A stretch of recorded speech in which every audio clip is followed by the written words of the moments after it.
Showtime.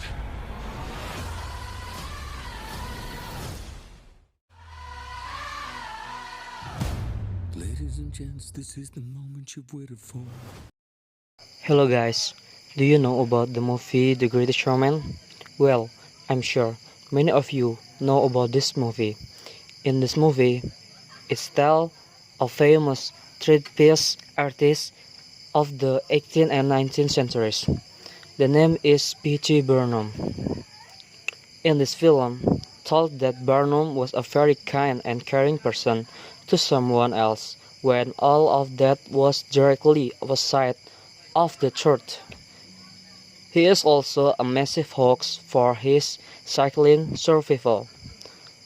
Do you want to know the rest of this story? Let's discuss it together. Barnum was renowned for its controversies, and even the World Organization gave his name as a one who spread false message. But in spite of the Barnum was also known for the variety of performance he served. He's gathering a lot of freaks to show in the front of the crowd. It is not uncommon in the street for much of the practice of human trafficking. But on this session, I am going to discuss some of facts about what happened inside the circus of P.T Barnum.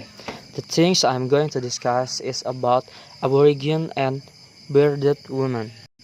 The Aboriginal tribe settled on the Australian continent and the natives settled on the plains of Australia.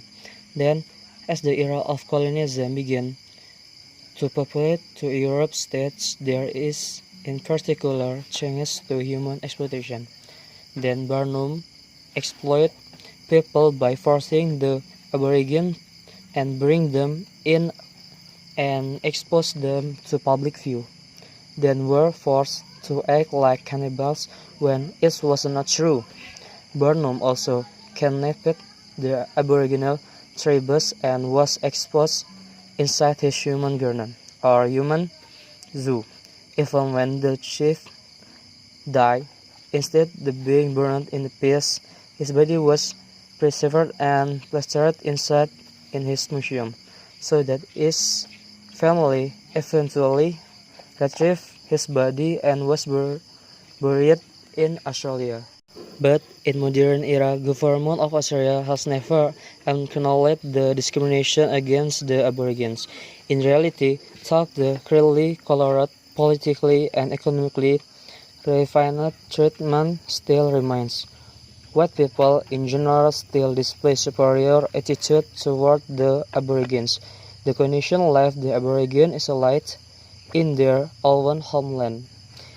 In the 1970s, the Australian government began giving Aborigines more opportunity, especially in the field of politics and education. Several of Aboriginal tribes successfully appeared on the surface of the political scene. The first figure is Neville Bond, well known for his achievement as the first Aboriginal to be elected to the Australian Federal Parliament. Okay, the next I will to explain about bearded woman. Her real name is Josephine Boyce Deck Chance. She did look like a man at first glance, but in the truth, she was a woman who had developed hair abnormalities since childhood. Even a 5 centimeters beard began to graze her face when she was only 8 years old. Like Corbin, Josephine was once exposed by her parents to the public, but shortly after marrying an artist named Fortuna Claufulia, Josephine moved to New York to work at Barnum's American Museum in 1853. The nickname The Incredible Lady, though many could not believe Josephine was a woman. They think Josephine is actually just an act.